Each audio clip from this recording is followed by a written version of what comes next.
Hello, everybody. It's Stephen here for Bland Designs and the Idiot Quilter. And just a reminder that Walter and I will be live on the air today, Sunday, March the 26th, 2023, at 4 p.m. Eastern Standard Time. And today we have, as usual, a variety of things we're going to be talking about. And we're going to include some updates on what's been going on, for example, with my retreat.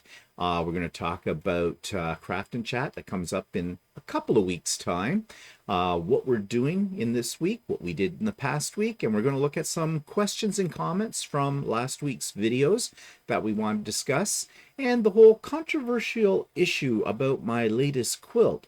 Should I fix it or shouldn't I fix it? That seemed to started a discussion, and we're going to examine the finer aspects of a Dutch tart. That's all I'm going to say about that.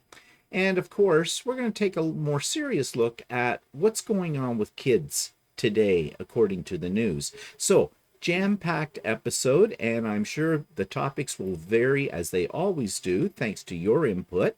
So I hope you can join the live and join the conversation today, Sunday, March the 26th, 2023, at 4 p.m. Eastern Standard Time. See you then. Bye-bye.